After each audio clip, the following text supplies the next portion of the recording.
Hey, team. Welcome back to another episode of the Jenn Commandments podcast. I am your host, Jenn Wien. I'm an engineer currently working in Wisconsin. I grew up in the Chicagoland area and I went to college in Michigan.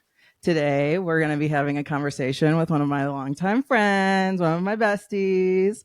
Today, we'll be talking to Brittney Russell. Yay! Applause, applause, applause. Yeah. Hey, how are you? Good. How are you? How are you feeling after your Good. sleep?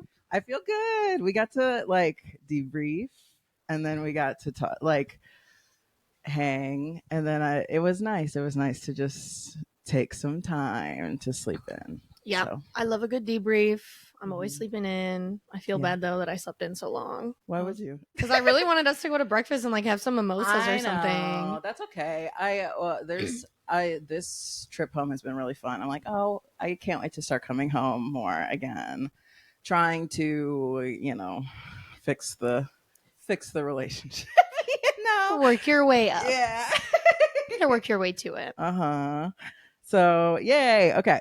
So the first thing that I like to go through is the first time I remember meeting you, which I don't remember exactly, but the earliest things that I remember being in with you were basketball. Yeah. And scholastic ball. Yeah. Yeah. Yeah, 100%. When did we do? I feel like I did Scholastic Bowl. Was that 7th or 8th grade? I think both. I think we started in 7th grade and then continued on into 8th. I remember there was a brain on our little t-shirt jersey though. Oh my god. Fun. Yeah. So that's and then I remember I was mean to you probably for basketball. Because I fucking sucked. It was so bad.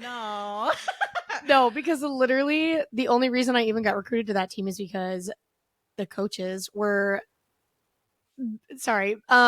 right. basically begging for players because we didn't have enough to play a game. Correct. And so I played my little 5 foot fucking 85-pound ass and fouled out every single game, I'm pretty sure. Basketball at that age is more like football. You're just falling around. Yeah. Having fun. Yeah, 100%. Yeah. Can't win them all, truly. So yeah, I don't know. That's what I remember.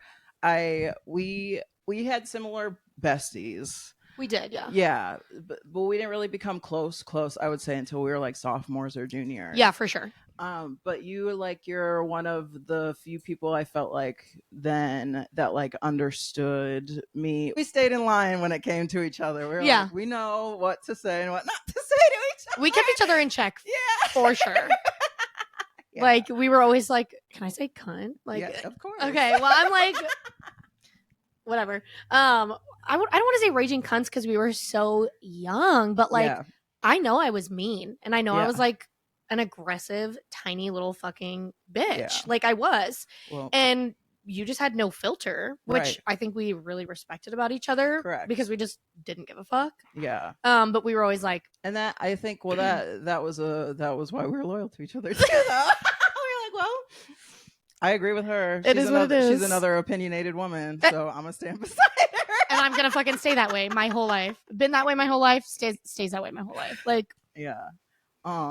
Yeah. So after right after high school, you shipped out. Mm-hmm. But before that, we'll talk about ROTC. I want to talk about how you did you know that you were going to do ROTC even when you were in middle school? You knew that was when you went to Bloom Trail, that was what you were going to do, or?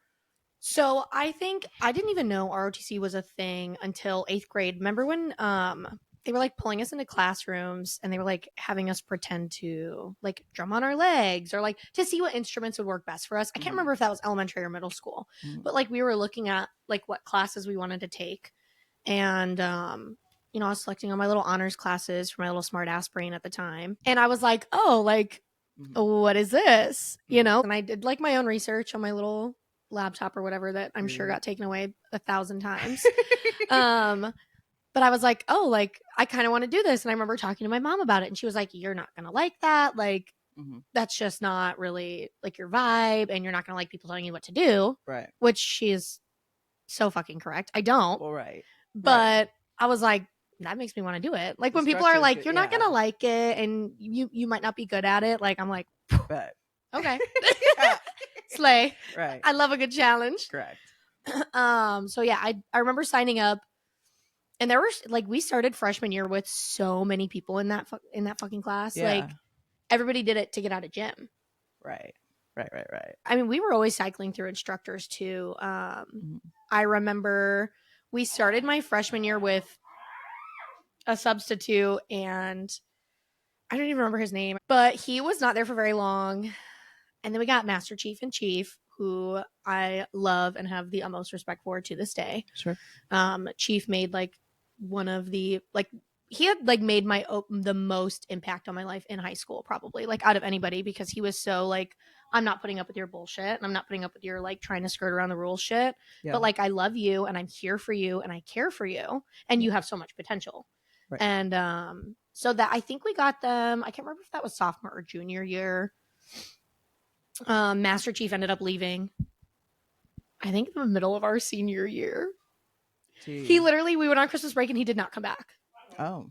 And I was like, oh. All right. I don't blame him. Like, could you Yeah. imagine dealing with the teenagers at Bloom Trail after No. 24 years in the service? No. I'm not dealing with fucking teenagers after that. Like, Yeah, you couldn't pay me enough, I don't think. no. You can pay me enough to deal with him right now. No, Probably. fuck no.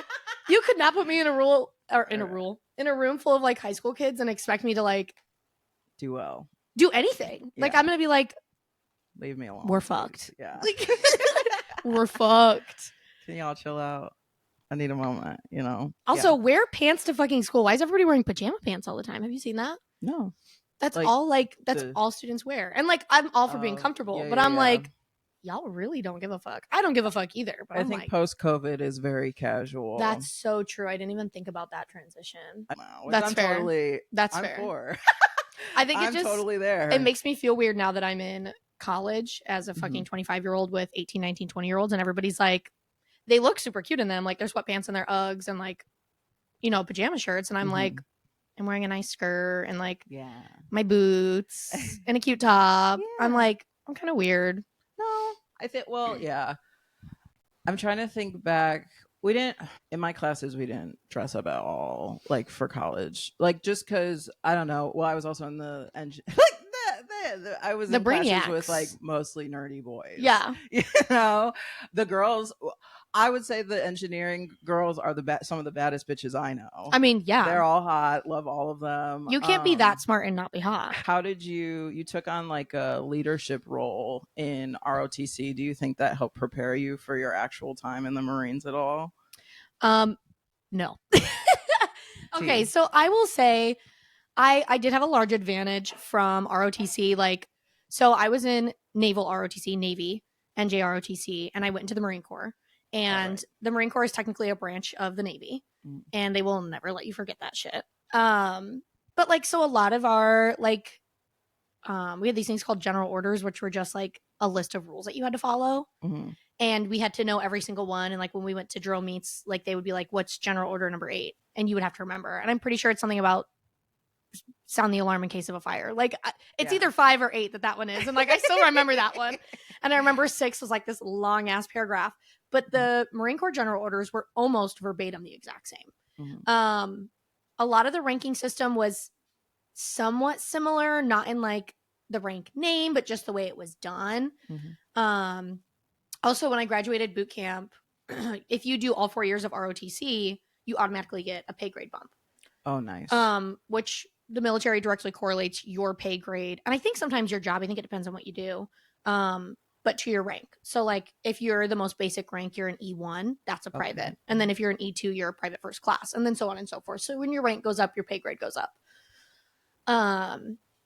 But so I got that benefit.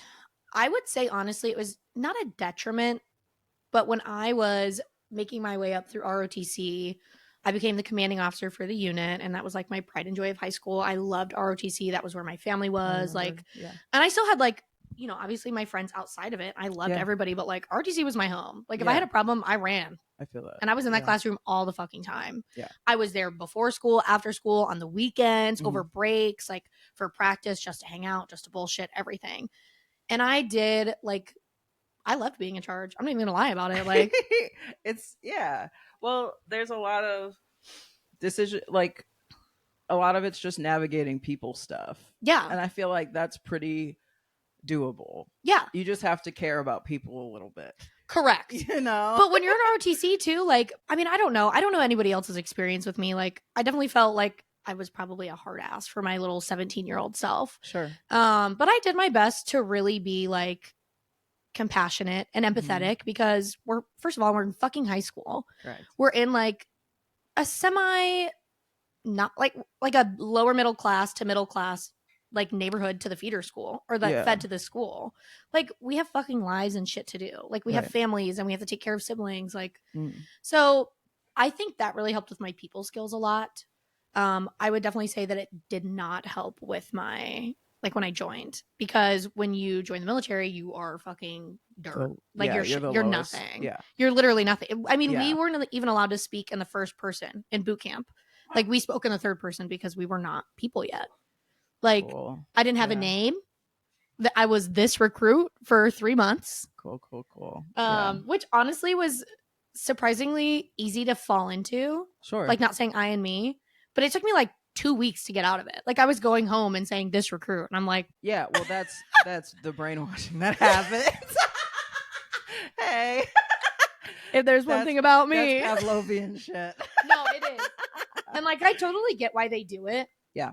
And like I think it was really structuring for my life, but I think it also, I was just thinking about this the other day, it made me really dependent on being pushed to do shit. Like I have motivation to do things, I want to do things, but like someone needs to be like, get the fuck up. Yeah. Go fucking do it before I beat your ass. Like you're being lazy, you're being a sack of shit. Like I need that in order to get anything done. I have very little self-motivation. Yeah. Like, if nobody's handing me structure, it's hard for me to be, I'm not self-motivated. No. Unless you're going to be like, go do this. I'm going to be like, and I'm still going to complain about it. Right.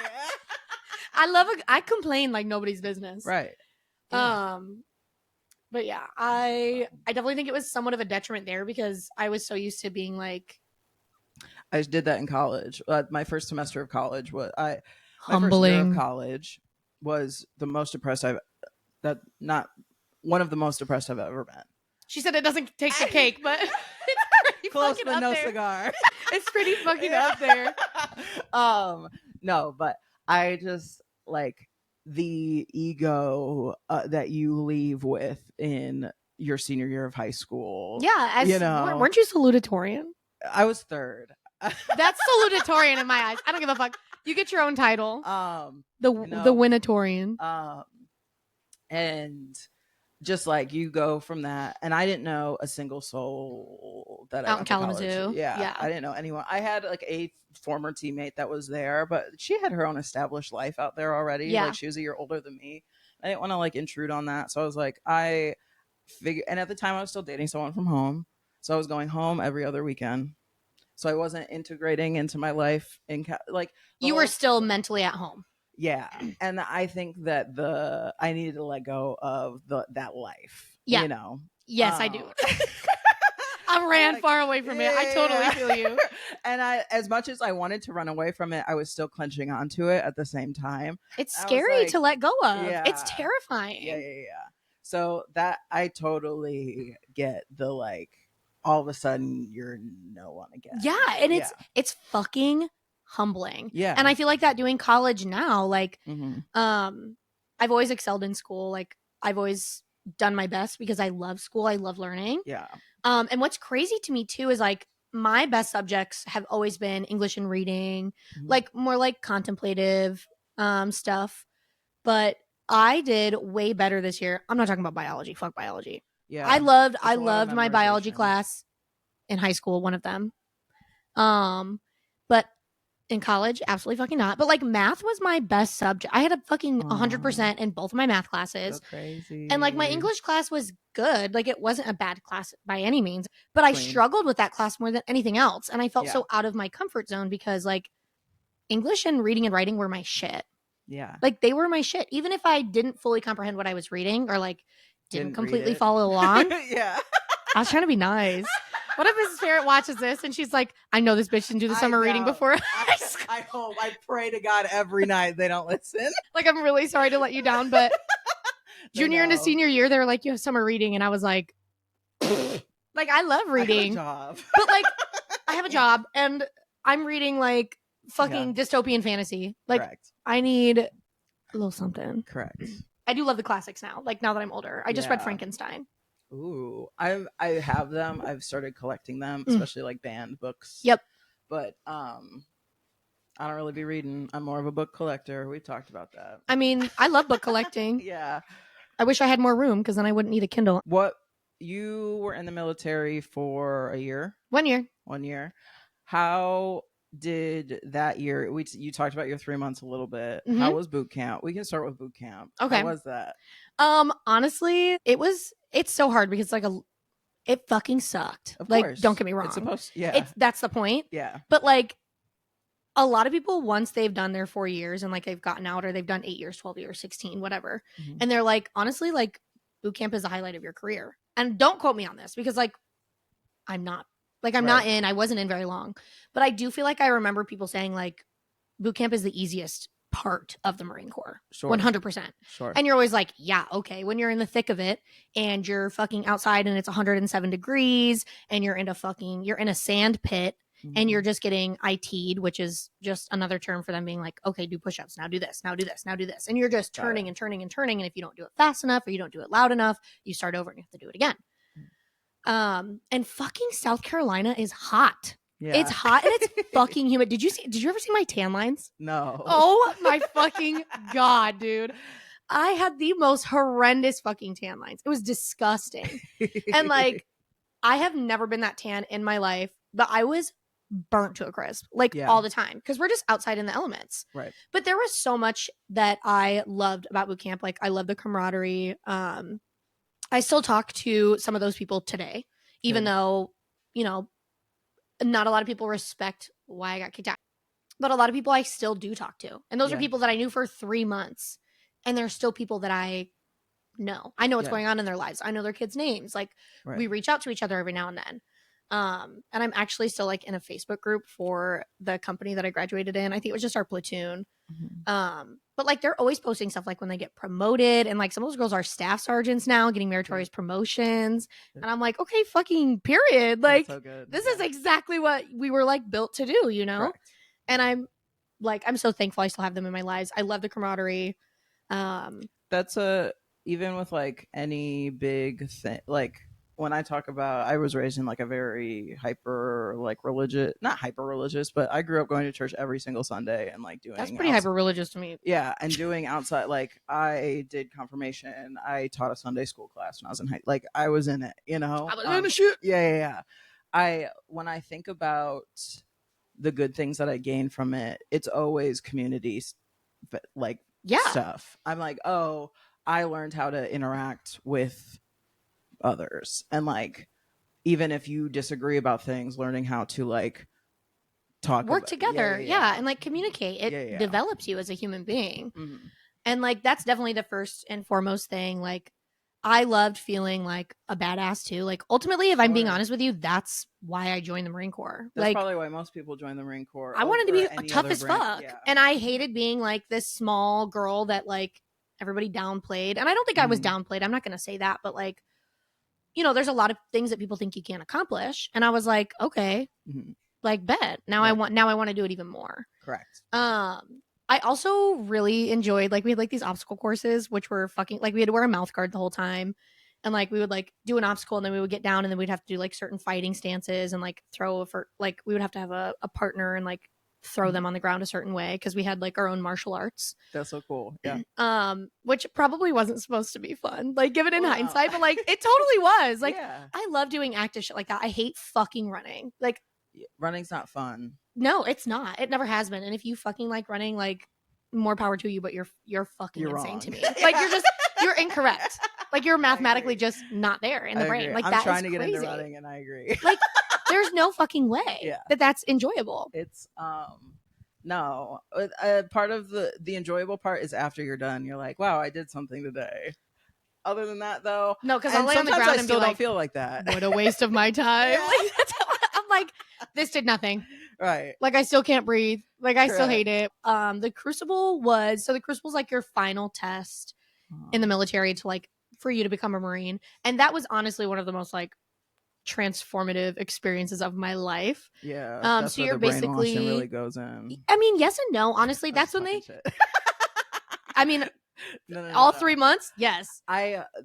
This is sort of related, and I'm sorry for cutting off. There's this lady who she's on TikTok. I forget her name right now, but she wrote a book called Uncultured, and she spent a lot of time in the military and it's like a military family. Mm-hmm.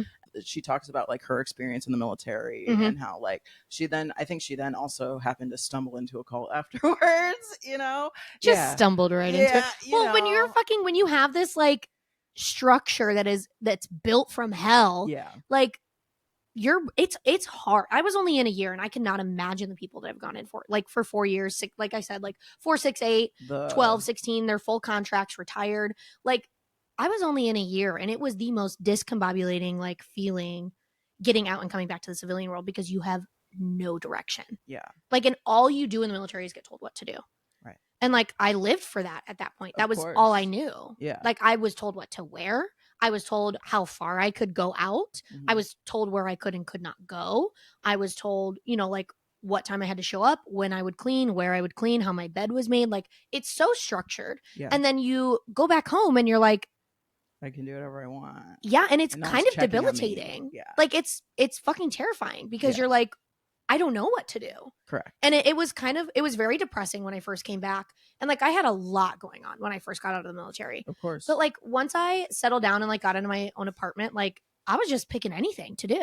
Yeah. Like, I was just like, I really can do whatever the fuck I want. Mm-hmm. And so it's a scary feeling. Right. I'm glad I got out when I did. I think it would have, like, I only say that because I love who I am now. I love my personality.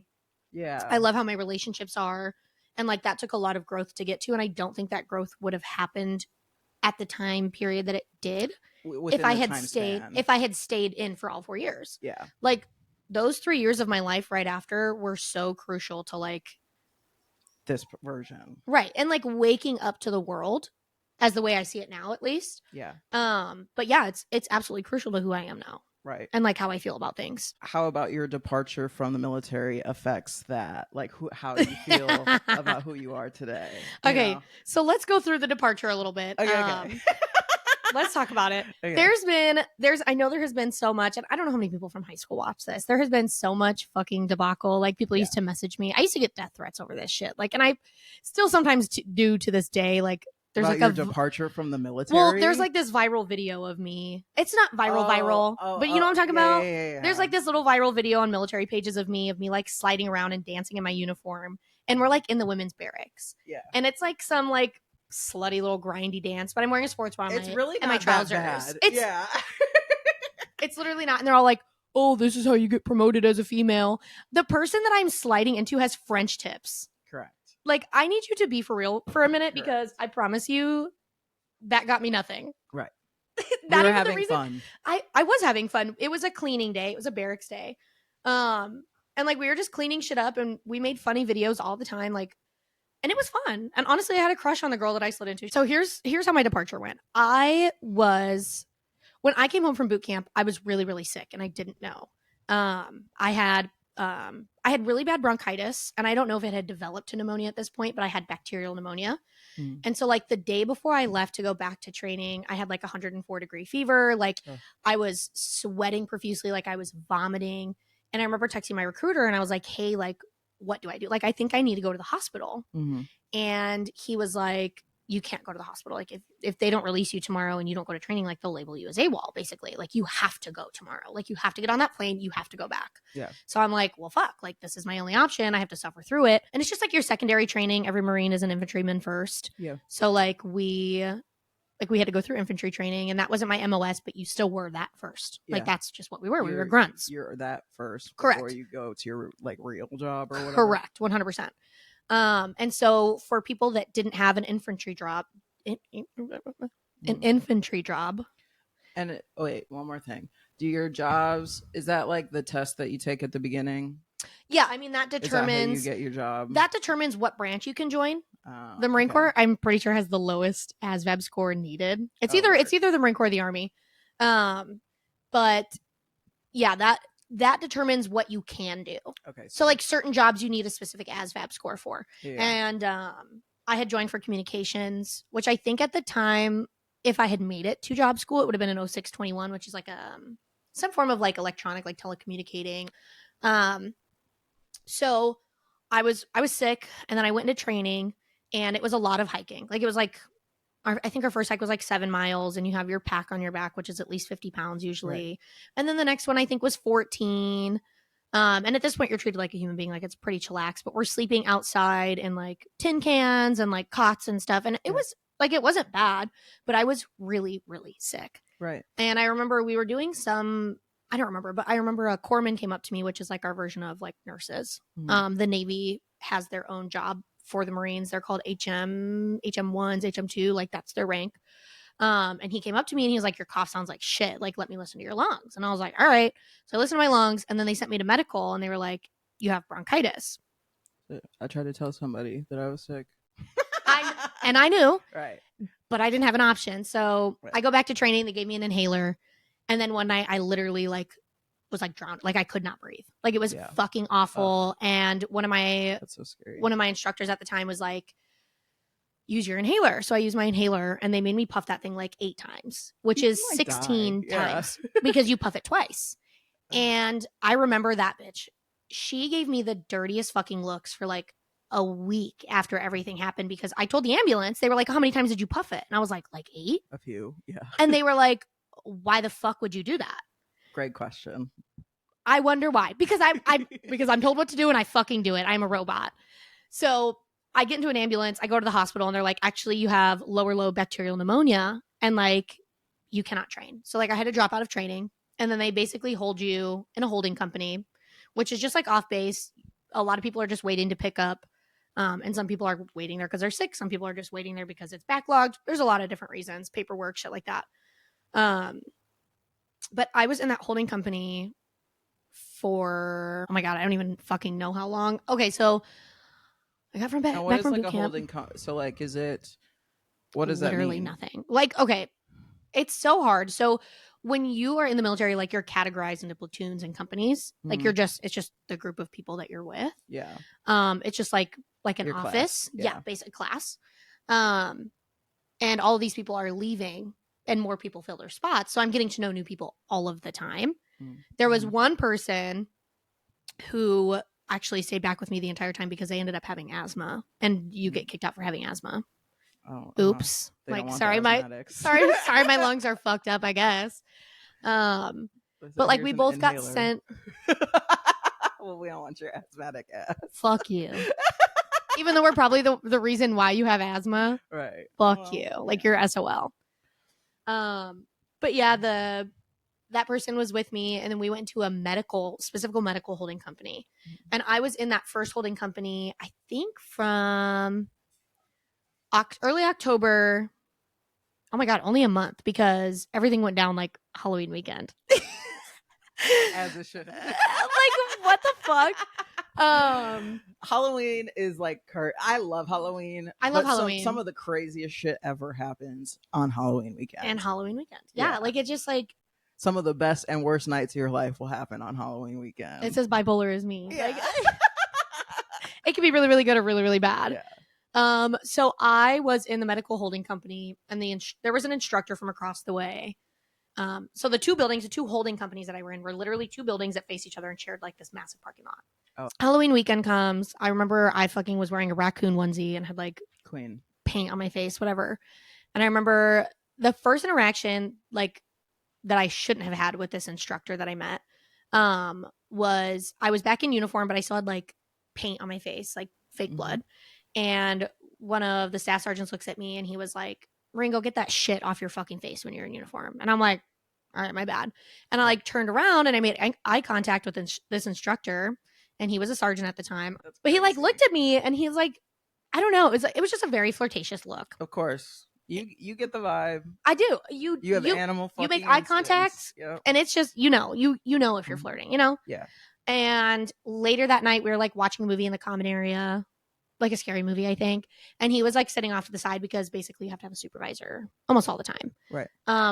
He wasn't even our company's direct instructor. Like, he was for across the way. So I was like, what is he doing in here?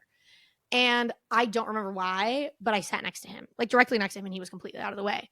And he was like passing me notes on his phone, like texting notes. And he basically like, enough. He basically was like, you should give me your number or something. And I remember asking about his wife. I don't know how I knew he was married. I don't know if it was a ring on his finger or something. And I was like, what about your wife? And he was like, we're legally separated. Like, we're not together anymore. She doesn't live with me. And I was like, oh, okay. Right. Which like should not have been my only barrier here, but no, it was. You were what, 18? Out of high school for maybe 5 months when I met this man. Yeah. So like, I love a good like forbidden romance. I don't know. I get it. Unfortunately, and at that age, who like, this is somebody who's older than you. Like, I don't know. That's when you grow up with some issues. Daddy issues. That's impressive. I don't know. That you feel accomplished. Yeah. You're like, somebody important wants to give me attention. Correct. And I love that. Correct. And I ate it up, and I did. Yeah. So basically we ended up meeting off base. He picked me up at the mall. And we went over to his house for the weekend. Well, it wasn't the weekend. I can't stay overnight. You have to go back on base. But I remember going to his house, and we definitely had sex. Here's the thing, though. And here's something that I should have noted even at 18. But like when I went into the house, there were family pictures everywhere. Like him and his wife, and his wife and his son, like their whole family. And I think I felt really confused at the time. But I was like, well, he said they were separated. Like maybe he just hasn't done anything. He's a grown man. He should be telling somebody the truth. Like, do you know what I mean? Like, yes, but it's also not up to you to investigate. Also, it's not. But that was such in plain sight. Like that was such a red flag for me to ignore. Yeah, and I will absolutely partially blame it on how naive I was. Sure, but like, bitch, I look back now, I'm like, be fucking for real. Like you knew. Yeah, you knew. And I think after the second day that we hung out, I did know that they were still technically together. And I continued with the relationship anyway. Like, I'm not going to sit here and be like, I told him to fuck off. Like, he's a terrible person, blah, blah, blah. I didn't. I really did not. I mean, I had a lot of problems, like issues, mental health issues growing up. Yeah. I had shit to go through. I had a lot to learn. And like, I was not a good person for this. Yes, sure. He's not either. No. Like, I don't know. I'm not even going to tell you how much of a good person I don't think he is. Well, of course. But like my personal accountability, I did wrong. I 100% did. But when I do something wrong, I buckle down on that shit. Like I double down. Yeah. Hello. Like now I'm in it. Now I'm in it to win it already. Yeah. Yeah. It's happened. So I don't know to this day who snitched on me. Word. We had like a regular week, and I literally want to say Tuesday or Wednesday, because I was texting him like while I was on base, and like people were around me, so I don't know if somebody looked over my shoulder or what happened with that. Because he was like sending me pictures when he was stationed in Hawaii. I don't know if he was stationed there or was just there for like training or something. But he was sending me pictures of himself. Like, this is what my life has looked like, blah, blah, blah. Because we really didn't get to know each other. Like, I was just in love with this man that I did not know. Right. I watched Baby Driver at his house. I remember that. I love that fucking movie to this day. I need to rewatch that again and like replace that memory with a good one. Yeah. But like, thank you for introducing me to that movie, because I fucking love that movie. Like, it's so good. Yeah. So yeah, I don't know. We got pulled in for an investigation, and like, let me come outright and say, I did not fucking lie. Like, they were like, what's going on? And I was like, you can't. Here's my phone. Yeah. Like, I don't know what you want from me. So here's the thing. When you get pulled in, it's like, it was like a criminal investigation. They like read me my rights. I had to sign off on them. That's yeah, so I know. Scary. It was, and first of all, it was a gunnery sergeant who was like doing the initial investigation, who I know cheated on his wife. I found out later down the line, which is crazy, which is so crazy to me. Well, of course. Yeah. But like, this man was tiny, but he was terrifying. Yeah. And like, I don't think a lot of people are terrifying. He terrified the fuck out of me. Like, he was scary. And he was like, basically like, you have the right to a lawyer, but like, you need to talk to us. And so like, I should have asked for a lawyer. Sure. I really didn't think that was a real option. Like, I really didn't think it was that serious either. Well, yes, that was sort of what I was going to bring up, of like, even with the situation that's happening with me, I'm like, is it really that for real? Yeah. It's not that fucking serious. Yeah. Like, you have people out here shooting each other on the fucking streets. And not only that, but like, especially in the Marine Corps, like, superior men rape their fucking, I don't know if I can say that. You'll have to blurb it out. Like their female subordinates all the time. And they don't get punished. Correct. Like, and these women will get punished before the men do. Yes. And then they just move people around. Like, that's going to solve a fucking problem. Yeah. Like, you're going to investigate me for consensual sex, legally consensual sex, maybe not morally, Sure. but like legally consensual sex with somebody who's above me, which is wrong. Yes. But also, well, yeah, we sort of discussed this a little bit, but like last night when we were like debriefing, you mentioned like you had no idea what those repercussions were gonna be. Like you're newly in the military. Yeah. You like And let me preface this by saying, like, we did have to sign Sure. a contract and specific paperwork saying we would not have any romantic or intimate relationships with superiors. Sure. And like, yeah, I knew it was against the rules. I'm not going to say that I didn't.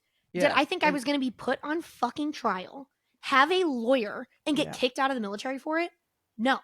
Absolutely fucking not. Infidelity happens in businesses, all like in corporate world all the time.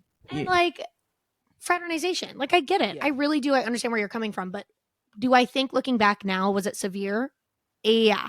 And here's the thing that really pissed me off is that a case like ours happened not even, I don't even think 3 months before I met him. Mhm. And he witnessed that whole thing happen. Yeah. And everybody was like, this is what happened with Coin. Mm. And I was like, weird. So like, he witnessed this whole thing happen with another instructor. Yeah. And did it anyway. Right. And I'm not going to say I was clueless to the fact that it was wrong, but like, No. I was clueless to how severe the repercussions were going to be 100%. Right. Like, if you knew that it was going to change the course of your life for the rest of your life, I would not have followed Correct. through. Like, there's no fun. No they would be dick like, is worth that. you're You know going to what get I kicked out of the mean? military Yeah. and you're going to have this on your right. Like, I would have been like, Yeah. like, he's not that cute. Like, was he Right. hot? Oh my God, I thought he was Sure. so hot. But like, you know why I thought he was hot? Because he was an asshole. Like, Right. I love a good Because asshole. He couldn't talk to you and he texted on his phone. You know, It was very discreet. It was very mysterious. It was so mysterious. Oh my God. Well, really, he was just a puss. He was nervous. I think. Fiery men. We Like, always think that. We always think they're like so mysterious. And I think usually they're just pusses. I mean, considering how everything ended up going. So I'll skim through, not like skim through, but I'm not going to like divulge all the details. Sure, of course. Basically, in civilian terms, I got put on house arrest. I wasn't allowed to leave base, not for Thanksgiving, not for Christmas, not for New Year's, not for Easter. They confiscated my phone. I wasn't allowed to buy another one, which I fucking did anyway. I bought one and they found out I had one. They tried to confiscate it. I gave it to a friend to go throw in a retention pond. She turned it in, which, like, I get it. I put you in a rough spot, but like, you fucking snitch, whatever. That's so funny. And then I like tried to meet up with him one more time on base, and then we got caught again. And then at that point I had bought a burner phone and we talked on a burner phone, and like, nobody knew I had one. Like, they were letting me use the duty office phone to call my parents on Christmas, and that was the only time I was really allowed to talk to them. That's crazy. And that's, as far as I knew, that's how often I was talking to them. And I really don't think at this point, like, I was talking to my family much, because I did call them and explain what was happening. I think I called them off of my gunnery sergeant's phone to like tell them. Yeah. And oh my God, I can't even imagine. it's like when you're in the dean's office and you have to call your parents, but Yeah. you're 18 and it's your fucking career. Right.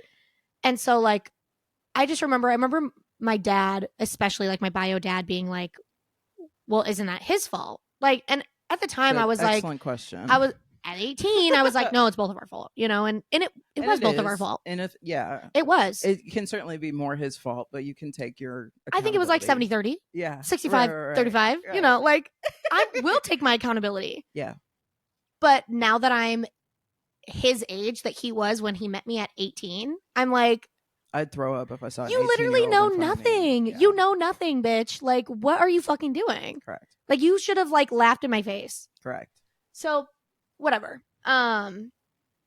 Went through the investigation. I had to get an attorney, and they're called JAGs in the military. Mhm. And I remember him being like, your best chance out of this is asking for an other than honorable discharge. So there's 5 types of discharge. There's honorable, general, other than honorable, bad conduct, and dishonorable. Mhm. And I have other than honorable, which is a middle type. Everybody that has ever talked to me about it is always like, don't you have a dishonorable discharge? No, I don't, because that's kind of fucking crazy. I'm pretty sure What do in you the have to do to get one of those? I don't even know, because they don't. It's not like they throw out rapists. So like, And that's tea. I don't really know. I don't know. Yeah. I'm pretty sure bad conduct. If you get out and you have a bad conduct, it's like the equivalent of having a misdemeanor on your record. And if you get out with a dishonorable, it's like the equivalent of having a felony on your record. I think this is what I remember my JAG telling me. Mhm. And he was like, your best option is to ask for an other than honorable discharge, like under administrative purposes, instead of punitive. And basically just say that you were so in love with this man that it overcame you and you broke the rules and you shouldn't have done it. Yeah. And like, Were looking you back, still that's talking true. to him Yeah. at this point? Yeah, 100%. Oh, you wait. guys continued to So it was see very, each other, right? it was very, well, yeah, after. So it was very on and off during this point when we weren't allowed to contact each other. We both had burner phones. We both talked to each other. But I remember at one point, his wife came to base when he was locked on base because we were both under house arrest with his kid and stayed in the barracks with him. And like, he had to hide his phone and like turn it off. It was crazy. It was crazy. It is. And I remember one time we were all in a group marching to the town hall, or chow hall, not town hall, to the chow hall. And I saw this motherfucker's car. Yeah. And I remember seeing him in it. Mhm. And I remember seeing his wife in it. And I was like, Devastating. whoa. Yeah. And like, that's crazy. And at the time, I like when he finally got his phone back or like turned it back on or whatever, he was like, that was just for visitation with my son. Like, I'm not with my wife. Liar. Liar. So basically, we go through this. I finally get my 5-day letter, which is just like your 5-day letter saying, hey, you're getting out finally, after taking a pre-trial agreement, which is basically a plea deal. But I took a pre-trial agreement instead of getting court-martialed, which is like going to trial. I took a plea deal for being NJP'd, which is just kind of like, I don't know, maybe the equivalent of a municipal court. I'm not really sure. But I had to like stand in front of my battalion commander and listen to all of these people that did not know me talk about how shitty of a Marine I was and how terrible of a person I was. And, you know, like, and they demoted me. I'm like, whatever, you guys, you know nothing about me. Like, I really did truly, deeply love the Marine Corps. I respected its core values. Like, I was so in that shit. I 100% made a mistake, but it was so heartbreaking to see people that didn't know me talk about how terrible I was, because I was not a terrible person. Yeah. And like, are you treating this man the same way? Correct. No, like, you're treating an 18-year-old like a fucking animal. And it was crazy. Yeah. It was absolutely crazy. And I knew I wasn't the only one that was having relations, by the way. Well, correct. Well, that's part of what's so frustrating about that sort of thing happening is like, I know 50% of you are fucking people who you're not with. And you're not supposed to be with. Correct. And the crazy part is those people were always the ones that were the shittiest to me. Like, where the fuck do you get off? Yeah. I remember a Staff Sergeant Blanton. I think it was the only female instructor we had in that whole company. And she was like the only person who showed me like an ounce of humanity. And I still remember what her face looks like. I know she did her best to like be nice to me without getting in trouble for it. But I think that she like didn't want to get in trouble for treating me like a human being. Yeah. Well, yeah, of course. Like, because it's so cute. I love that. So after all that, I got my 5-day letter. I got out and we were on our little burner phones and he was like, let's stay at the hotel for the weekend. I have liberty. And I was like, okay, because he hadn't gotten his 5-day letter yet. Got you. So we went to a hotel. Somehow his wife found out. I don't know. She said that they like emailed her or called her for the reservation to like confirm it. Which, like, you're fucking dumb. Yeah.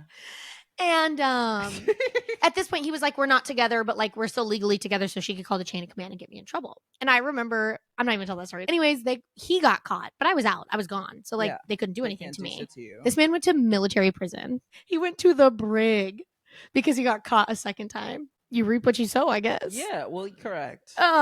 He was there for 30 days. When he got out, he got his 5-day letter. And I was living back at my mom's house at the time, and he drove over, picked me up, and we moved to New Jersey together, which is where he's from. We moved into his grandmother's house. I bought my first car there. I got a job there, and then I found out he was back with his wife, which, like, why was I surprised? You know what I mean? Like, that's his kid's mother. Correct. Like, I should not have been surprised. But I uprooted my whole life for this man. I lost my career for this man. I really thought I wanted to make it work. And like, I moved out to New Jersey. You asked me to move with you. Yeah. Like, I would not have done this if this was not something I thought you also wanted. Correct. It took a month. 30 days. 30 days, which was, I think, 4 days after I bought my car. And by the way, thanks, fucker, for paying the down payment on that bitch.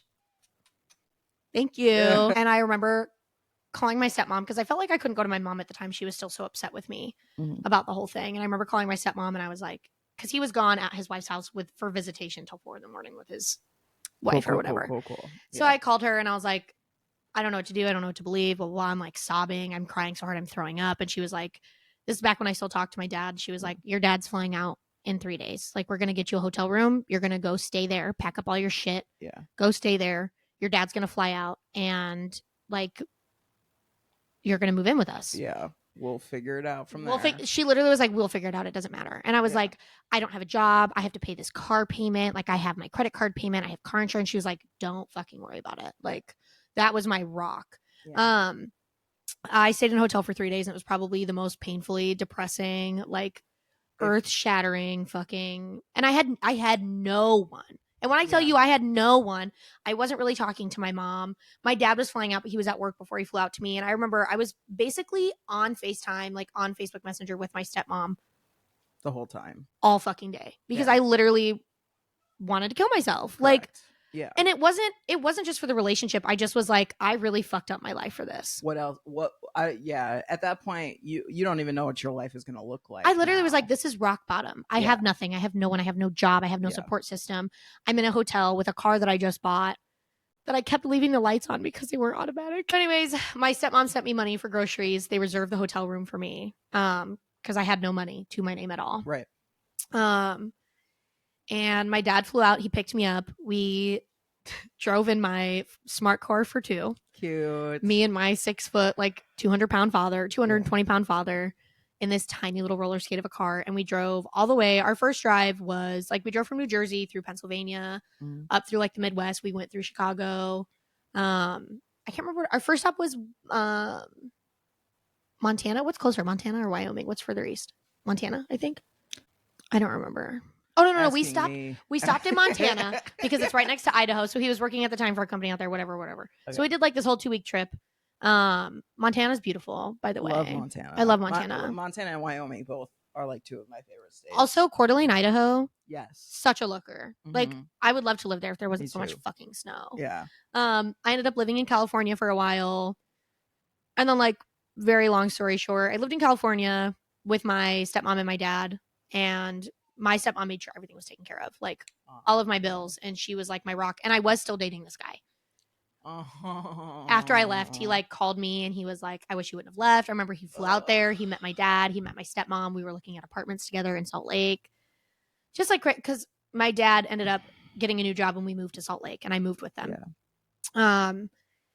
Yeah. He met my dad there. He met my stepmom. We were looking at apartments, which like was so dumb of me to even think. He had a kid in New Jersey. Why the fuck would he move to Salt Lake? Like, that was silly of me, but why would you entertain that also? Yes. Dumb. Correct. So I remember I broke up with him in October of, I don't remember if it was 2018 or 2019. But either way, we broke up October later that year after I moved in with my dad.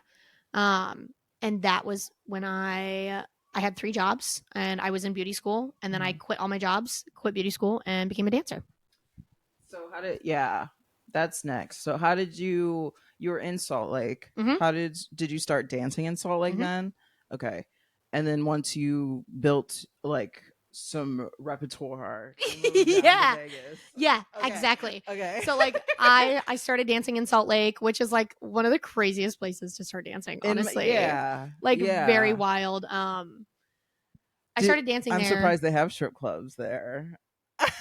You can either pick fully nude, lap dances, or alcohol. Like, you can only have one. And there's a lot of clubs in Chicago that are like that too. Yeah. But like in Utah, they're very, very strict about it. So I remember we were a lap dance club. I had to wear pasties. I wasn't allowed to touch anybody if my like my top was off. And our lap dances were like full bra and underwear, and like they weren't allowed to touch you at all, which good. Period. Right. And they were $35 a dance. Good. For 3 minutes. Thank you. Right.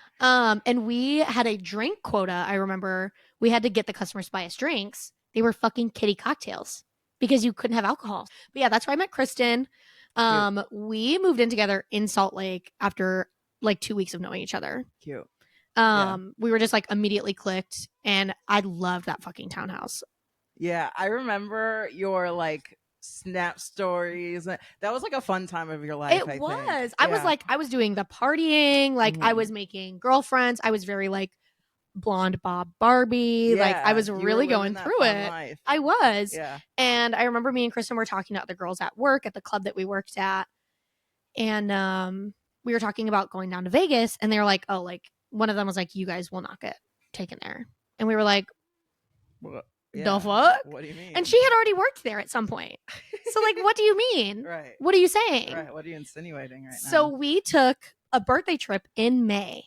Because her birthday's May 15th and mine is May 10th. Cute. So like we're very close together. We took a trip down there for the whole week for our birthday and to work. And we both got hired there. Right. And we both made Good a money. lot of fucking money there. Yeah. And we were like, and first of all, the difference between like you have a quota, you have a schedule in Salt Lake. That's how it was for the club that we worked at. And in Las Vegas, you showed up when you wanted. You paid a small stage fee to work, and you just had to get a license. You did what you wanted to do. You wore what you wanted to wear. Like there were rules, but like nobody was like breathing down your fucking neck for a schedule. You know what I mean? Like it was just so freeing. And we were like, let's break our lease in Salt Lake. We had somebody sublease it from us, and we moved to Las Vegas. Good. Yeah. And I loved Las Vegas. Me and Kristen, honestly, were probably, I can't speak for her for sure. But I feel like we were both at a very dark time in our life because we had no support system. Yeah. Like we moved out there on our own, and I know I was extremely depressed. But like I did love living there. I loved Las Vegas, honestly. Yeah. And I'm from the desert. I was born in southern Utah, which is where it's all desert. And like, I love the fucking desert. Like I'm built for that shit. I've never been to like a desert-y type of place yet. I don't think. You should go to St. George, Utah. I know. I've driven through the desert, but I haven't like stopped and stayed. Denver's like the closest, but that's just dry. Yeah, it's just dry. So okay. Was it like how did you get into dancing? What was the decision? You know what I mean? This is actually really funny. I don't know how to word it in a way that's like, I don't know. Like, because the way that people, the like idea of what sex work is to a lot of people is like everyone's at their lowest moment and that's what they turn to for money.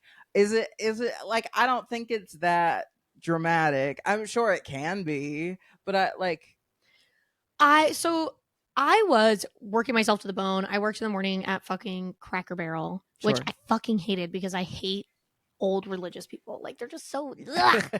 I was a host there, and I worked at Chili's, and I was going to school in between those. I was exhausted all the time, and I was like not making a lot of money. Like I think at Chili's I was making $12.75 an hour, and at Cracker Barrel I was making like $15 an hour. So I remember being on shift, and I was like looking up strip clubs in the area, and I'm pretty sure I contacted them all, like asking how to like apply. Y'all hiring? Yeah. Yeah.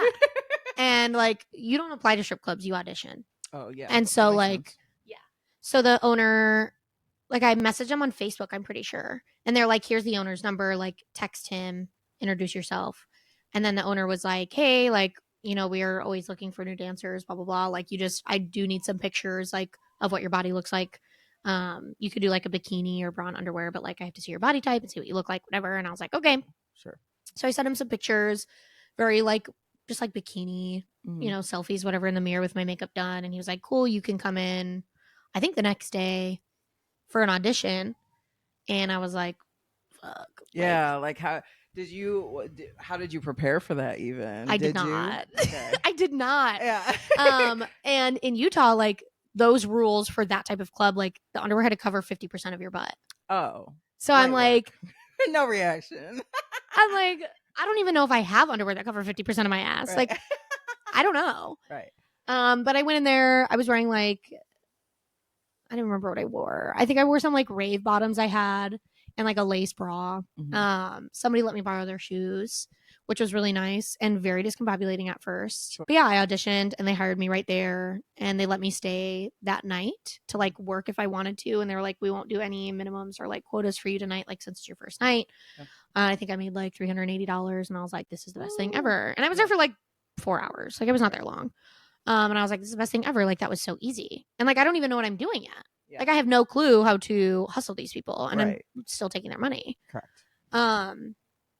Yeah, there was zero preparation to that. A lot of that just came with on the job stuff. And when the club is slow, like girls will take you on the stage and be like, this is how you do this. And we would practice pole tricks. And there were like bars around the first stage at my first strip club. And we would do like cool tricks on them and shit. Like, cool. I would flip upside down in that bitch, do a back bend over it. Like, it was a lot of fun. And I got to pick all the music I danced to. Sometimes on the weekends when it was busy, they played their own stuff. But like, if it was slow enough, you give a genre, or you make like a music list. And that's how it was for a lot of the DJs in the industry. Like, they ask what you like to dance to. And I always dance to like old rock and metal and like fucking dad rock. Like, just very like cute. Just like fun stuff. I just felt like it made me the sexiest. Like, I loved that. And it took me a while to like discover my groove and my hustle and your flow. Yeah. And like what worked best for me outfit wise. Yeah. And like what your persona is almost. Yeah. Because it's drag, sorta. Like it kind of is. But I really feel like there 100% is. Like, it's like a customer service voice. Like, I had my dancer voice. Correct. But I really was honestly mostly myself. And I feel like that made me a lot of money because men, even though they don't admit it, love aggressive women. Yeah. Like, they like to be bullied. Yeah. And so I bullied men, and that's how I made my money. Like, I'm not even gonna lie about it. I'd be like, oh, like, what are you doing here if you don't like want to dance? Right. Like, why are you here? What, are you calling me poor? I have a big They took it as a challenge. They take it as a challenge every fucking time. You just have to be like, oh, is your wallet like empty? Yes. Right. Goofy. There's an ATM in the corner. Right. Oh my goodness. The ATM in Las Vegas had a $20 fee. $20 is crazy. The club was pocketing a lot of money on that. Girl, there was a Bitcoin ATM upstairs in my Las Vegas club. Good for them. And honestly, you know what I loved the most about Las Vegas when I worked in Salt Lake? Like, the clubs take a portion of your earnings. That's how they make their money. I don't remember exactly what it was in Utah, but I think each dance was $35 and they took $10 per dance. So you made $25 per. In Las Vegas, if you did any dance that wasn't, so there was like couch dances, which were like, I think $20. You could technically charge whatever you wanted, but most people did $20. They were topless, like in the open area. Yeah. And Vegas was a fully nude club. It was the first fully nude club I worked at. And the club didn't take any of that money at all. But you paid like a fee to work there. Right. When you first got in, I think the most I ever paid there was like $65 to work for the night. Yeah. And I got there at 10 p.m. So like the later it is, the more money you spend, you know, getting in. And there were like private like booths upstairs with like curtains and stuff. Those were 3 songs for $100, and the club took $10. That's crazy. That's so nice. Yeah. And then I think there was like a 15-minute option for $250 or $150, and then like, I don't know, a 30-minute option for $300, and then an hour option, which nobody ever did the hour option in the booths. Like, you did fantasy suites for an hour. Gotcha. Fantasy suites were like completely private rooms where you had to buy a bottle, and the club took no money out of whatever you charge. And you had a range. Like, you were allowed to charge $400 and up or between $400 and $800 for a half an hour. Got it. And then for an hour, you were allowed to charge between, I think, $800 and $2,000 for an hour. That's crazy. And then they have to buy a bottle on top of it. And for the 30-minute room, it's $150. But that's the club's money. That's how they make their money. Right. Like, that's their fee. From the bottle. So they don't take any of that money from you that you made. And this person, when they pay you, you could be like, my fee is $3,000 an hour, but you have to pay $2,000 up front and then tip me $1,000 after, basically. Oh, So they could tip up to 100% of what your rate was. Right. And there were a lot of different fantasy suites, and there was a lot of different stuff going on in those fantasy suites. Yeah.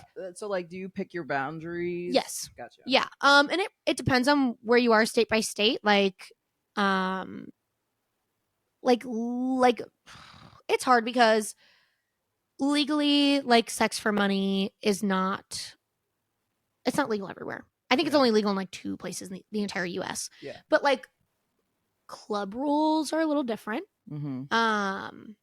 and I'm not going to say that it is for every single one, but like I know stuff goes down in the back rooms. Like I'm not silly. I worked there. Yeah.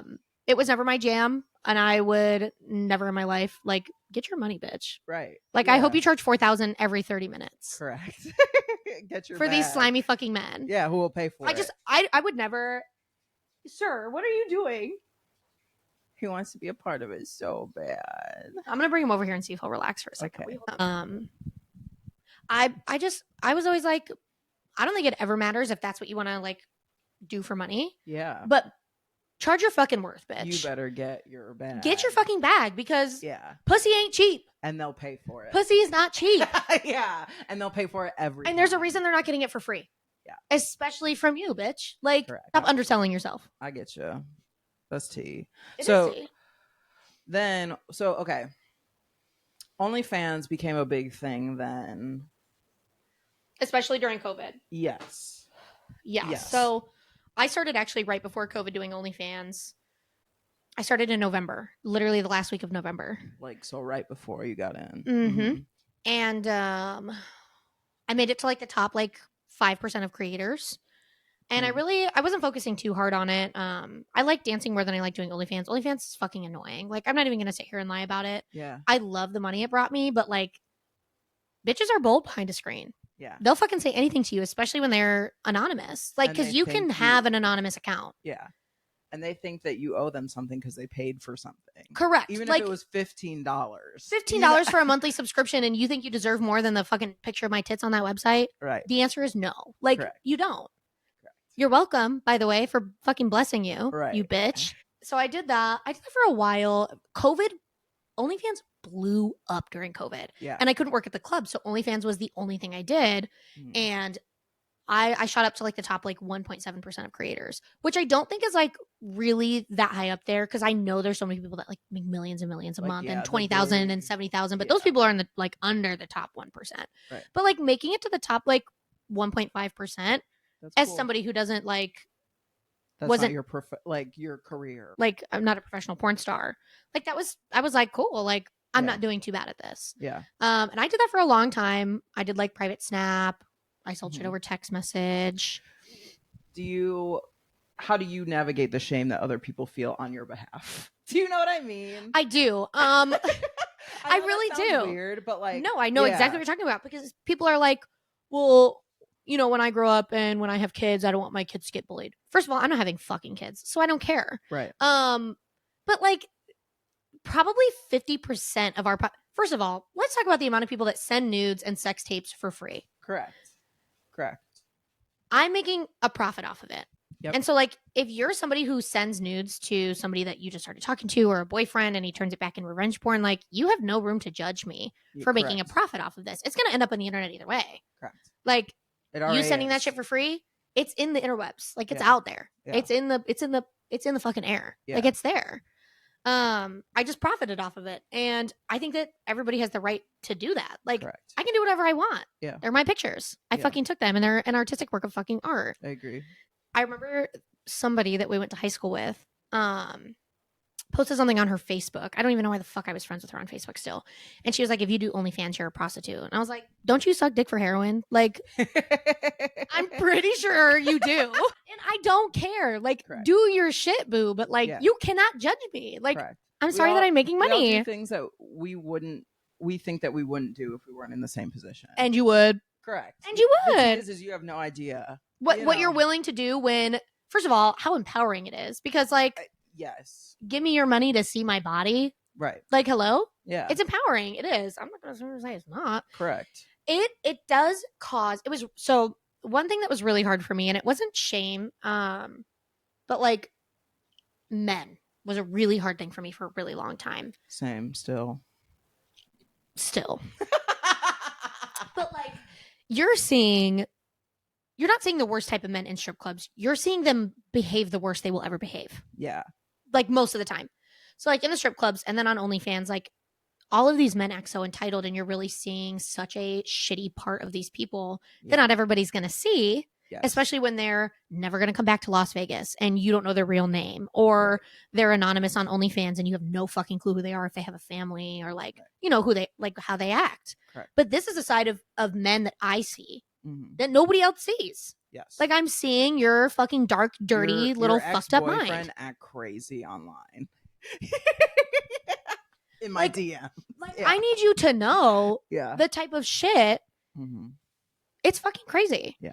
And so that was the only thing that was really hard for me, was relationships. Just because it's not that I didn't feel, I thought for a long time, I was like, maybe I don't feel worthy of one. Oh, yeah. And then I just realized, like, I just don't fucking trust you, because I could see you going to a strip club and acting like a goddamn fool. Correct. Like, I just can. Yeah. And in my mind, at that point, all men had the opportunity to, like, be that way. Yes. So, like, I automatically associated men with having this terrible persona somewhere. Yeah.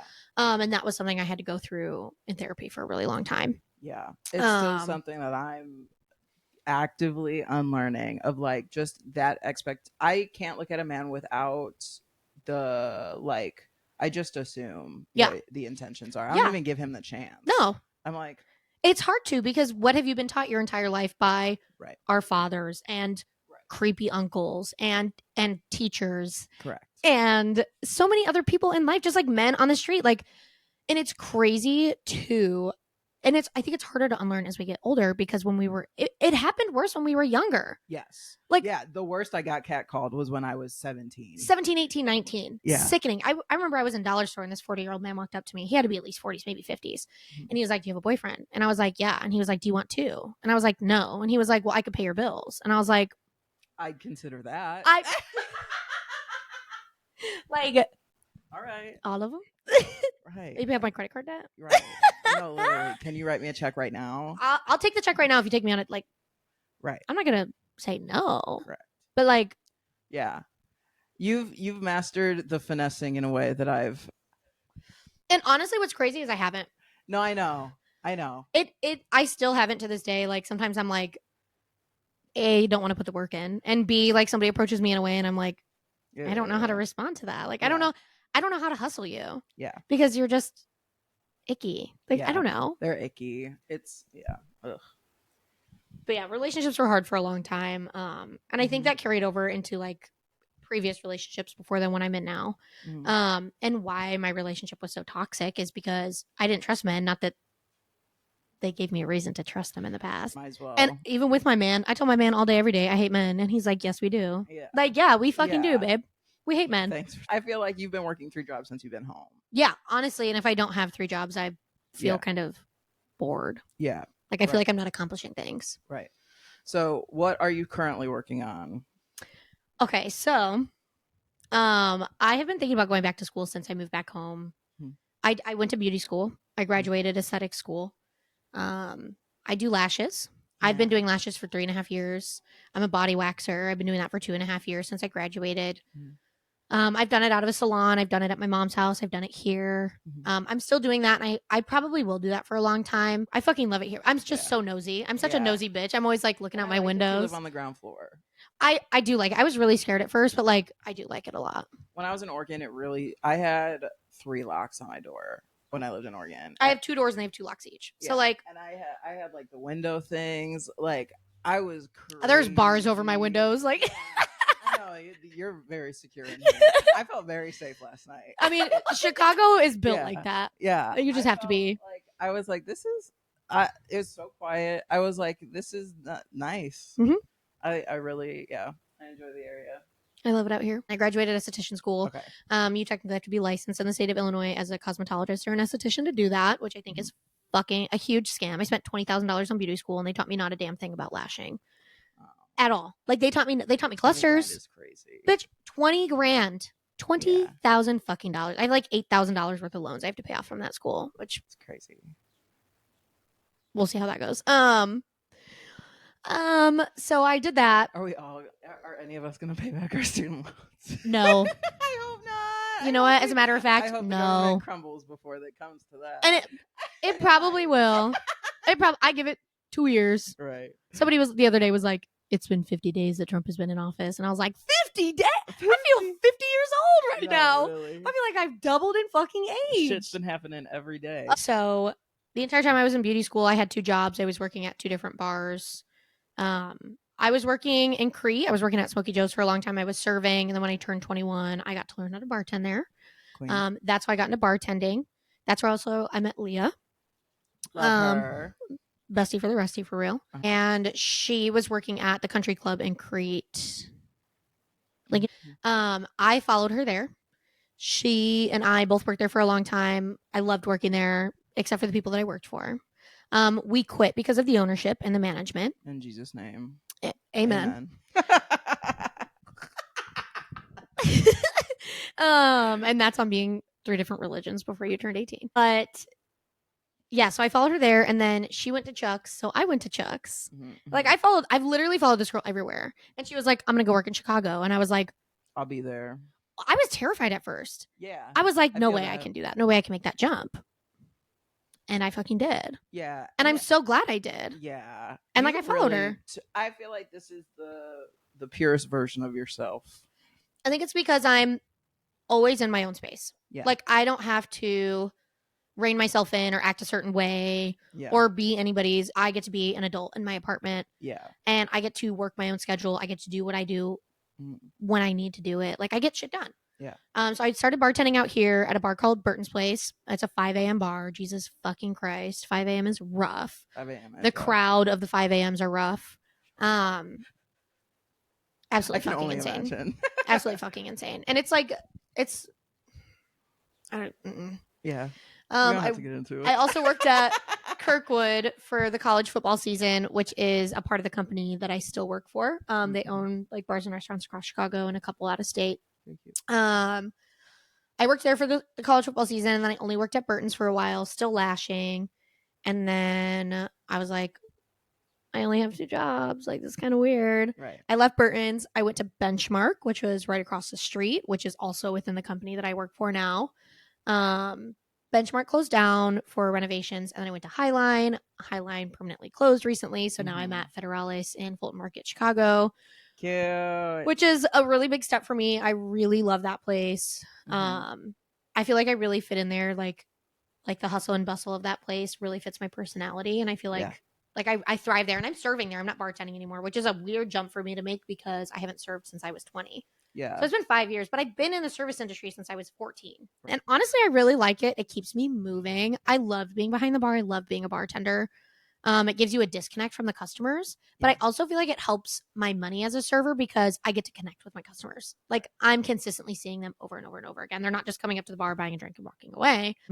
Yeah, I guess so what's the tourist culture? Do a lot of the places that you've worked, are they mostly locals, or have you ever worked at like a touristy I feel like it's an even mix. Oh, okay. Like, I feel like Feds could be touristy because if you look up like popular places that aren't clubs to go to, Feds is going to be one of the top places to pop up. Or like if you look on TikTok, Feds is on there all the time. Right. Burton's, I feel like there's not a lot of 5 a.m. bars left in the city because you have to have like a special grandfathered in license, I think. And so that was I had a lot of local regulars that like lived in Old Town that would come, but also a lot of people would be like, yeah, like, I mean, I've had people from France come in there. I've had people, from tons of out of state. I had this group of boys come in one time and they're like, yeah, we're from Michigan. We just got in today. And I'm like, oh, cool. Like, what are you guys doing here? And they're like, we were just fishing today. They're like Upper Peninsula. And they're like, we just took the boat down. Like, it was like a 7-hour boat ride here. That's so scary. And I was like, through Lake Michigan? What the fuck? Like, why would you do that? I was like, that's crazy. Like, are you going back tonight? And they were like, yeah. And I was like, Lake Michigan kind of scares me. Lake Michigan is fucking terrifying. I can't remember the last time I went, but I think it was with Eli. We were like, I don't know what we did, but we were like by the wall, and then it goes down. You know what I'm talking about? Yeah. We were like looking over the edge, and there was like divvy bikes tossed in there, and it just looked so creepy. Like, have you ever heard of submechanophobia? No. What is that? So it's like the fear of, so I think submechanophobia is like electronic things underwater that scare you, like submerged. Yeah. But there's been like I don't know, like when you see like planes submerged underwater and Yeah, shit that like would, that, or I like think that would freak me creepy out. things. Yeah. I It's don't. I interesting, don't think I have though. the phobia, but No. like it does give me the heebie-jeebies. Like I don't Yeah. like it, and it doesn't have to be big things. It could be a stop sign, and I would be like, I don't like Yeah. that. I big bodies of water just overall. Yeah, Not gross. really. Not really. I'm not really fucking with that. I'm No. not really fucking with the ocean. No, nope, I don't. I mean, I love going to the beach. Sure. I love going up to my knees and that shit. Yeah.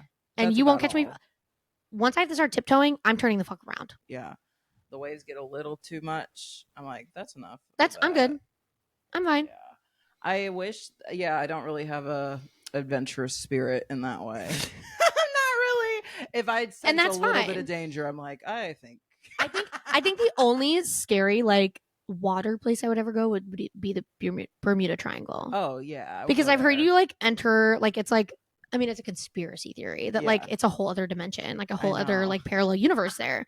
And I'm like, I'm trying to go. I know, same. I would love to do the cruise going to Antarctica. Like you can only go. Oh my god, yes, it's fucking terrifying. Because that one straight that they have to go through in Frankenstein. That's what Victor Frankenstein does. Oh, I don't remember if he like goes and comes back. I didn't skim the book, but I didn't like in detail read it because the writing is hard to read at first. Like you have to get used to it.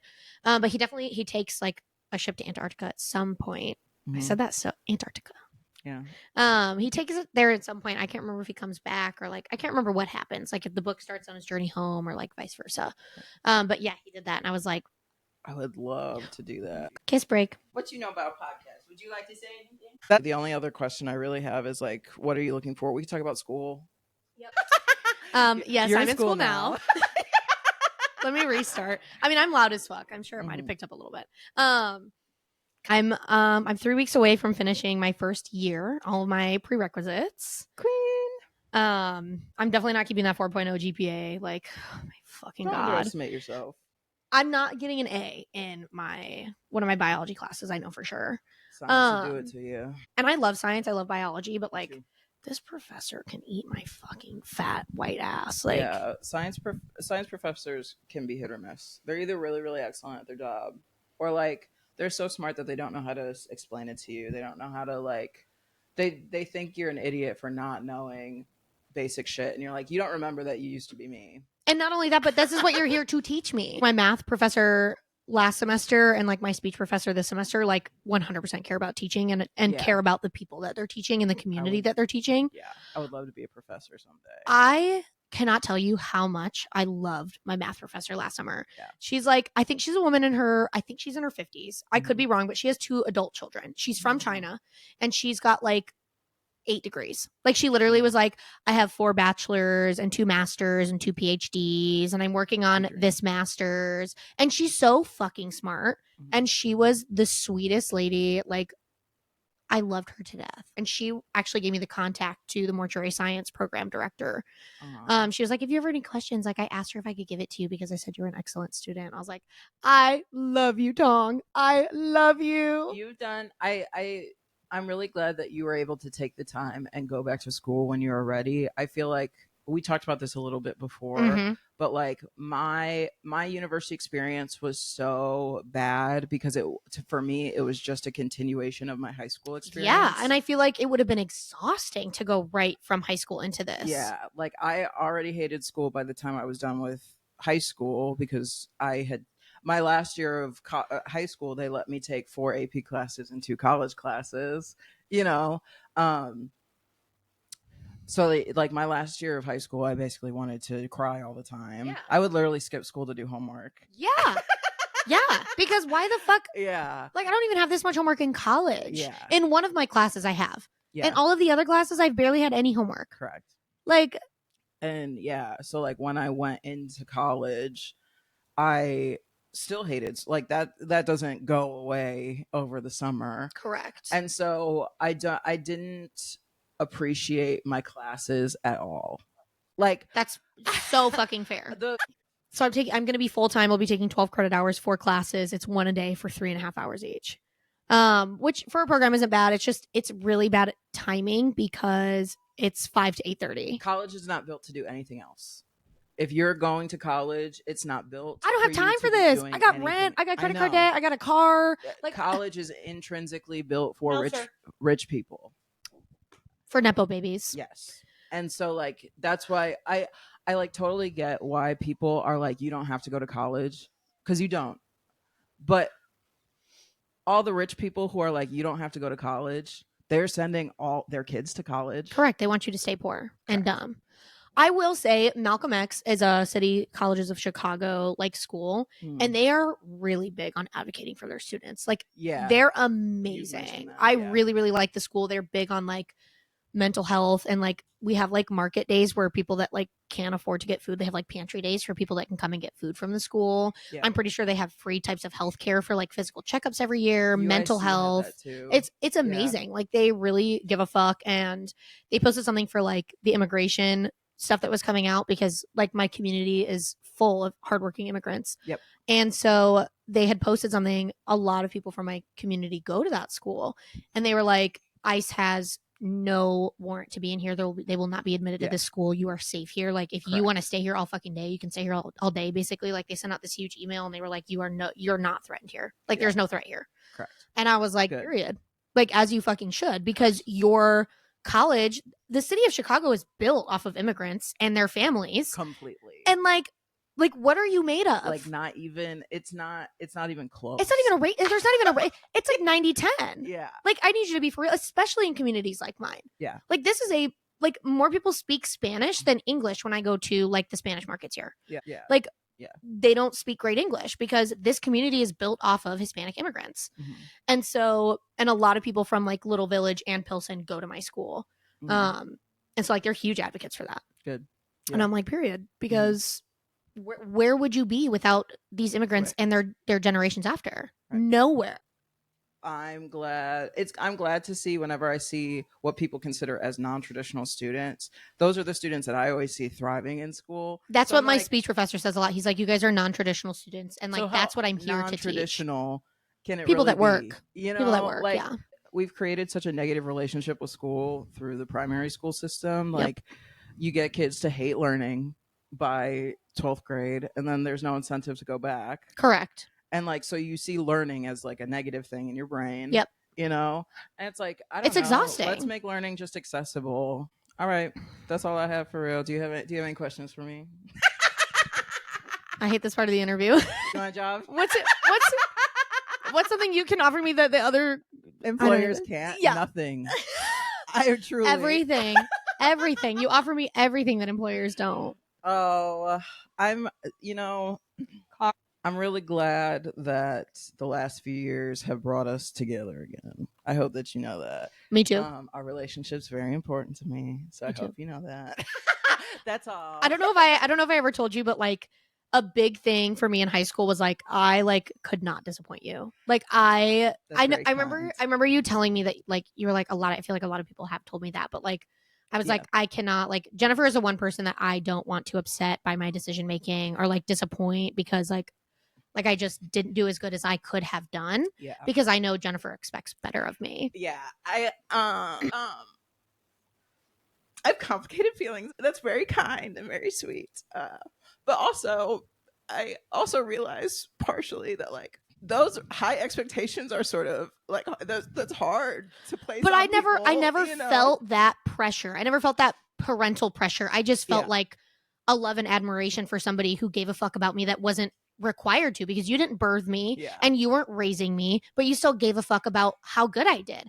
And that was more of like I felt so much pride being good because I knew Jennifer would be proud of me. And that's something I had to earn. That wasn't something that was given to me because my mom had to be proud of me. Like that was something that was given to me. Like that is a gift to me. That was always a gift to me. And fuck anybody who says otherwise. Like then they just shouldn't have been friends with you. I don't know what to tell you. That's very kind. Well, my friends were like my most important people, you know. So it's just not like I'm glad that I got to be around, you know.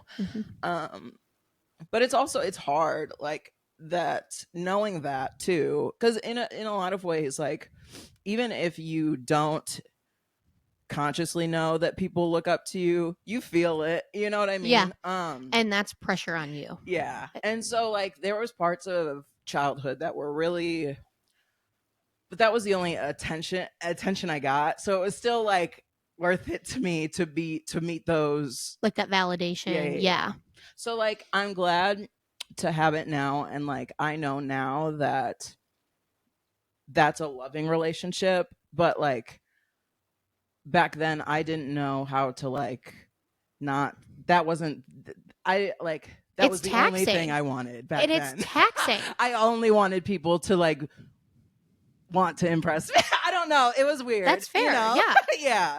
Yeah. Because you felt that pressure from someone else in your life, you know? And so you were like, I feel like this is something I should expect too. Well, yeah. Well, like, because I just thought that that's what you were supposed to expect of people, of like them being their absolute, and like, sure, yeah, you can expect people to be their best, but you can also expect them to just be human sometimes. Yes. You know? But I don't think there's anything wrong with expecting people's best, because people need to be pushed sometimes. Like we were talking about, like I have no self-motivation.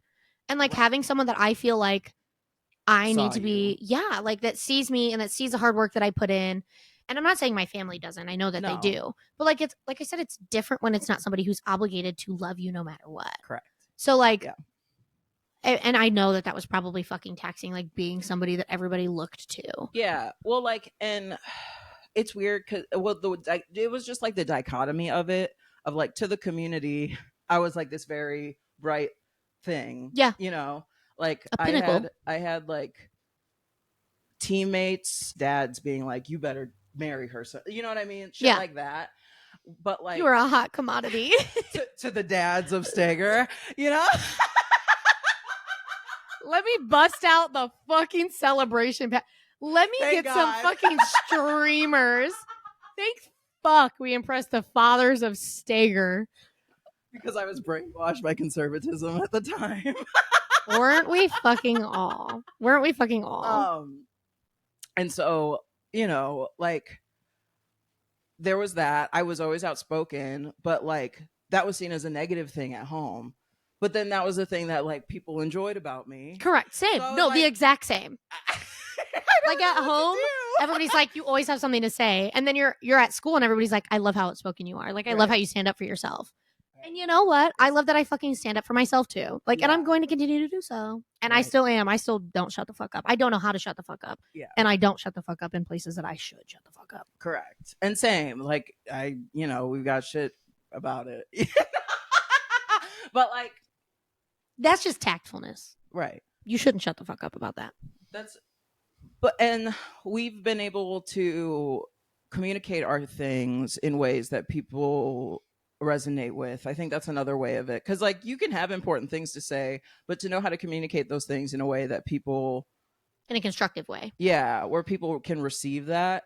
That's something that I'm still working on. I was going to say, I'm not constructive all the time. That's my issue. Yeah. Of like, I did some of the things that I have to say can be real. You know what I mean? But you're gonna fucking hear them. Yeah, like the my criticism can be real, but I can communicate them a little differently. You know what I mean? It depends on the situation. Yeah, it's situational. Yeah, most of the time I'm real comfortable with the way I communicate. We talked about that last night. Of like, once I feel disrespected, all bets are off. Like I'm going to tell you exactly how I feel. I'm not going to be nice about it. I'm not going to try and savor your feelings. Like, yeah. But with people that I love, working on that, like, even though I grew up with people who told me that they loved me, communicate with me in that way, that doesn't mean that that's how everyone communicates to the people that they love. Right, but you can't always conform to what everybody else needs. Yes, I agree. I agree. Like, you can still be yourself and communicate the way you do. Yes. So, I don't know, finding that balance. It's a tricky balance, because you're like, hard. Do I only surround myself with people that are comfortable with the way I am, but then I'm like limiting my opportunities of growth and connections that build character. Yeah. I struggle with that a lot, because I'm always like, do I conform to the people around me that I love, or do I just shrink my circle? Yeah. And like conform my circle and not myself. Right. And I will never ever in my life conform myself. And I think that's something that, I think that's why, like, as long as we have been friends. Like, how many close people do you like? Leah is probably the closest person I've ever been with. Yeah. And then Kristen and me were close for a long time, but like, I Yeah. can't say that I have very many people. Like, I don't have a large friendship group, and that's just because I refuse to. Yeah. Well, and we're notorious door slammers. We're good at that. Wall punching. Yeah. Frame Well, breaking. that's not what I meant. Just me? I meant just like we're notorious for cutting people off. Oh, okay. Like metaphorical door slamming. Yeah. We're very I can door slam too, like real door slams. Yeah. But like I've gotten out of it. But like that phenomena of like if you that for me specifically comes from not feeling loyalty to family. Yeah. Like I've not talked to my dad for most of my child. Like, what makes you think that I'll Cheers. not you know what I mean? And like, I will always tell people this. Of course he is. He's meaningful. I love my dad. I have a lot of love for my dad. There's no way that I could unlove my dad. Of course. But like, do I respect him? Absolutely fucking not. Do I want to talk to him? Absolutely fucking not. Not until that man goes through extensive therapy. Like, you need to fix yourself, because if you are not in my life, even if you're stagnant, I don't care. Like, that's you, and I won't let that reflect on my life. And if you're not contributing to my growth, but like if you're dragging me back and you are the same reason I'm crying in therapy every week, I'm not going to fucking talk to you. Yeah. Like, I have so much growth going on. My fucking frontal lobe developed this year. Like, I've got shit happening. Right. And you are not going to fucking disrupt that shit, because I'm, for the first time in my entire life, in a healthy relationship with a man. Mm-hmm. And like, that was fucking mind blowing, to be in a relationship where I want to start an argument and me and my boyfriend sit down and we talk about things. Yeah. And we don't hide things from each other. And I don't lie about where I am and who I'm with, because I don't think he's going to be like, he's not going to be upset with me because I have a fucking life. Yeah. And like, these all stem from, just various life experiences. Correct. Like, I really adopt on people's shitty attributes. I do. It comes along with my BPD. Like, I've been people that I haven't liked in the past. And that's because of who I surrounded myself with. Mm-hmm. And it's because I thought that was acceptable and that that's who I should be, because that's who they were. Right. And I obsessed over them. And I was like, I have to be like this. Yeah. Well, we talked about that a little bit last night too, of like finally being in a place where like we don't feel like that obsessive attachment to anyone. Yeah. Which is that took crazy. me a long time too. Yeah. I had like basically this is like the first year of my life where you don't have at least one. Yeah. Yeah. Same. And that maybe the last like 2 years for me, but same. That feels real nice. It's like, I don't know, it's unburdening. Stable. Like, it's fucking crazy. Like, it is absolutely crazy to like be able to breathe your own air and not feel like you have someone to answer to. Yeah. Take consideration of. And when I had like an obsessive relationship, and this would happen with relationships with men or relationships with women, like friendships. Same. It happened in every aspect of life. Like, my life revolved around them and what we were doing or who they were as a person. Like, that was what I did. Yes, like, that was who I was. Yeah. And so I feel like that's why like moving out and living on my own really helped me grow. Yeah. I agree. Because I didn't have anybody to conform to. Who am I going to conform to? That? Right. And like they don't care. They love you. They love me no matter what. And and Thursday's seen 4 different fucking versions of me. Yeah. And that dog is still here up my ass every day. Like, he still loves me. Them. They're a little posse. Yeah. Like, you just see these little peanuts strolling through the street with me. And you're just like, and people laugh. Like, they'll see me and they'll smile and they'll like giggle. And I'm like, get your laughs out. But like, Louis would maul you if he needed to. Right. Would you? Oh my goodness. Nothing. Well, I think that's all I got. Yep. I'm tired. She's like, I gotta fucking drive home. I know.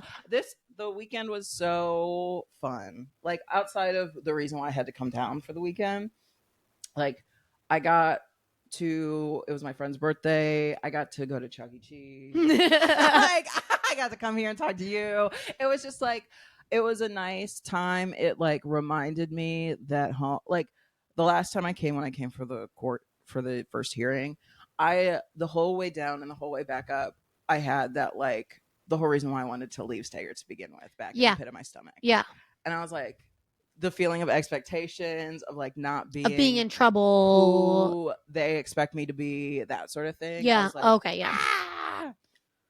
But just like being around people, and like lives in Stager. So like it was nice to like be there and like be there with somebody who's still there and like loves it there and like gets to interact. I got to like go pick up the kids from school at like old Parkview Oh and my old God. Eastview. And I was like, you have kids that go to I school here? love That's this. so cool. Like, Yeah. I went We here. used to be kids, and now you have kids that like are Go going there. Yeah. It was really like, I was like, oh, this is so cool. I forgot what home felt like. Yeah. You know? So I was like, oh, this is nice outside of everything else. Yeah. Outside of irrelevant Yeah. old men. Yeah. Yeah. And that was nice. It was like, I don't know. I'm happy to be here. I wanna be in the city, so we'll see someday. The city is a place to be. I know. Like, there's nothing wrong with like Stager, Crete, South Heights. Like, if that's where you're comfortable, that's where you're comfortable. But like, this is where you thrive. Like this is where I thrive at least. Like, it depends on your personality, but I feel like you and I are very similar in terms of like we both moved around so much. The city is where we belong. Like, I do not belong in Stager. I cannot tolerate. And maybe someday, maybe like no, I would like to. I would like to buy a house there and like help with like a after school thing. We talked about yeah, I remember you talking about that. But like, yeah, I don't know if I live there. I don't foresee myself living a life there that I would enjoy long term. Yeah. You know? Yep. I think the funness of like coming home and visiting and seeing, that's fun. Yes. Outside of temporary stuff. it's like giving kids back at the end of the day. Yeah. Like, I don't have to stay in Stager because I can just give it back to whoever fucking wants it at the end of the day, because I don't. And it's cute. I like the town that I live in now is very similar to like the general vibe is the exact same. You just don't know anybody there. You have no attachment. And why I like it. That's the way I like it. Correct. That's the way I like it. That's the way I like it. So yeah. All right. Thank you. Thank you. I love you so much. Okay. We yapped.